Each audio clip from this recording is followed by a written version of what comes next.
गजा एक ऐसी जगह जहां सालों से लोगों की जिंदगी रुक सी गई है। लोग अब भी युद्ध के डर, आवाजों और खंडरों के बीच जी रहे हैं और अब ऊपर से ठंड, तेज हवाओं और तूफान बारिश ने उनके दर्द को कई गुना बढ़ा दिया है। रिपोर्ट्स के मुताबिक इजरायली सेना की तरफ से गाजा पट्टी के कई इलाकों में लगातार हमले किए जा रहे हैं। ये हमले उस समय हो रहे हैं जब आधिकारिक तौर पर एक युद्ध विराम लागू बताया जाता है, लेकिन जमीन पर हालात कुछ और ही कहानी कहते हैं।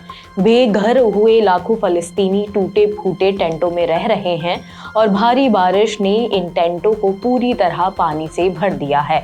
जिनके पास पहले ही कुछ नहीं बचा था, अब उनकी बची कुची चीजें भी पानी में बह रही हैं।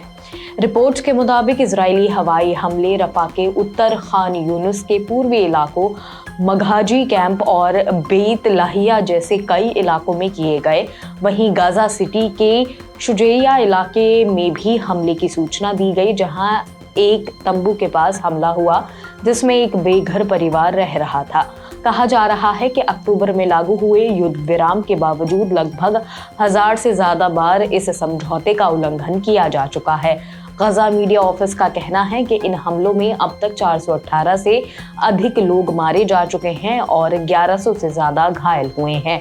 अब सोचिए, जो लोग पहले ही अपने घर, अपना काम, अपनी रोजमर्रा की जिंदगी सब खो चुके हैं, वे आज कड़कड़ाती ठंड में गीले टेंटों के बीच जीने के लिए मजबूर हैं। बारिश के पानी ने राहत कैंपों को तालाब बना दिया है। बच्चे, बुजुर्ग, महिलाएं सब मिट्टी और गंदे पानी के बीच फंसे हुए हैं।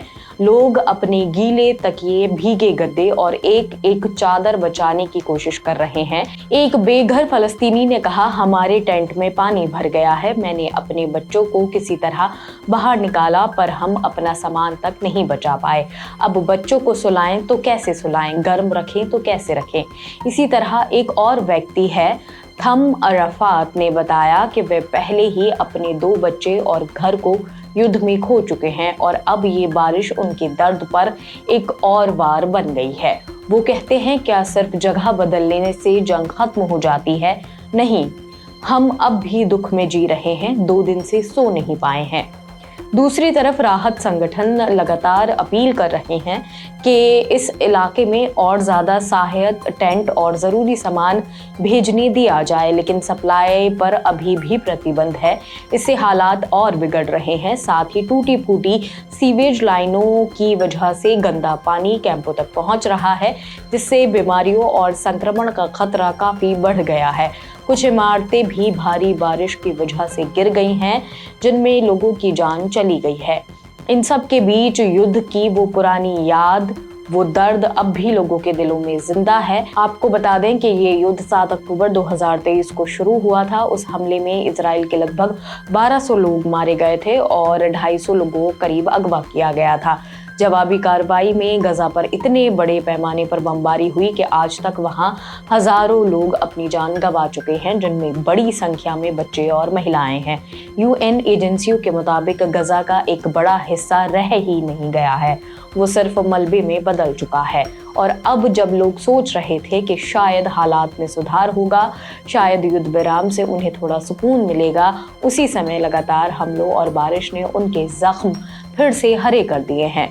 लोग कहते हैं, हम ना घर में हैं, ना सुरक्षित जगह पर, हम बस जिंदा रहने की कोशिश कर रहे हैं।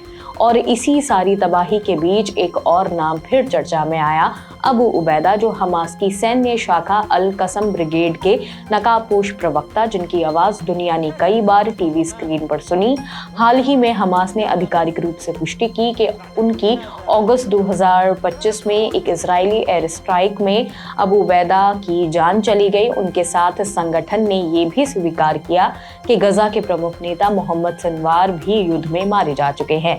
कई फलस्तीनियों के लिए अबू उबैदा सिर्फ एक प्रवक्ता नहीं थे, वह उस मुकाबले की आवाज़ की तरह थे जो हर हमले के बाद सामने आकर बयान देता था। नकाब के पीछे छिपा चेहरा, लेकिन आवाज़ पहचान में आने वाली। वहीं इजराइल और पश्चिमी देशों के लिए वो एक ऐसे संगठन का चेहरा थे जिसे वे अपने लिए खतरा मानते थे। मतलब दुनिया के 2 हिस्सों में उनकी छवि बिल्कुल अलग रही, लेकिन सच ये भी है कि इन राजनीतिक बहसों, नेताओं और बयानों के बीच सबसे ज्यादा चोट आम लोगों को लगी है। फिलहाल आपका इस मुद्दे पर क्या सोचना है हमें बताएं।